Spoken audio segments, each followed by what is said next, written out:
Welcome to Morningstar. The annual earnings reports of Chinese banks has the market concern about slowing loan growth, slimming margins, and rising credit risk.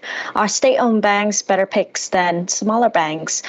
What else can we expect going forward? We have Morningstar's senior equity analyst, Iris Tan, with us today. Hi, Iris. How are you reading the 2021 fiscal year results of Chinese banks? Thanks, Kate. The annual results of the Chinese banks were still pretty solid in general. Industry-wide, the loan growth slowed down in the second half, but large banks saw higher loan growth in the final quarter of last year as the government started the policy easing and encouraged big banks to channel credits to infrastructure projects.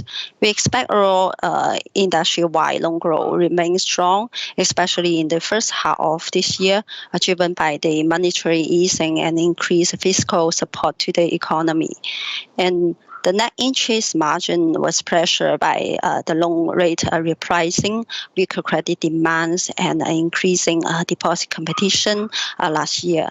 And we expect the net interest margin will continue to face downward pressure this year due to the interest rate cut and weaker credit demands. But overall, we think the contraction in NIM is likely to be smaller than what we saw last year because there is a limited room to lower interest rate this time.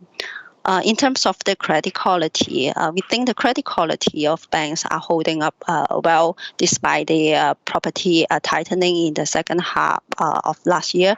Most banks saw lower bad debt ratios and increased provision level even when they lowered the credit costs in 2021.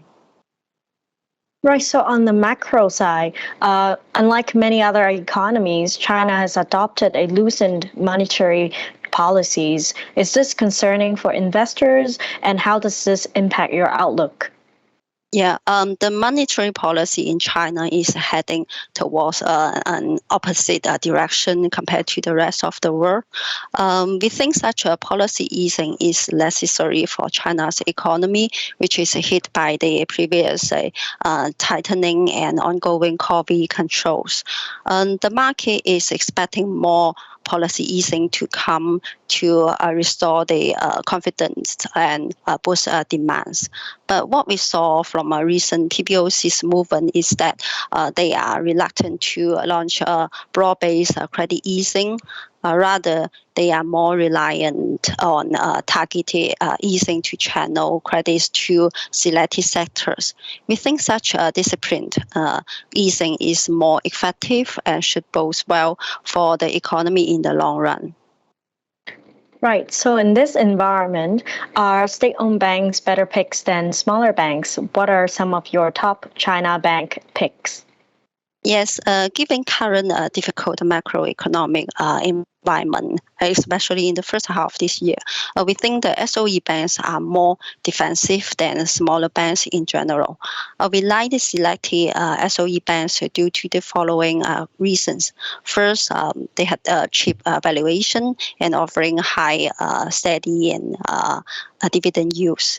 And second, they are likely to achieve a faster loan growth in the first half, given they are major credit channels for the government's easing into key strategic sectors, including infrastructure, advanced manufacturing, green economy, and the rural finance.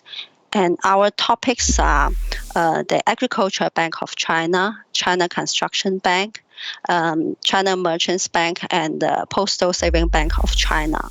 We like these banks' strong deposit base, high provision level, and better credit quality. Right. Thank you so much for your insights, Iris. For Morningstar, I'm Caitlin.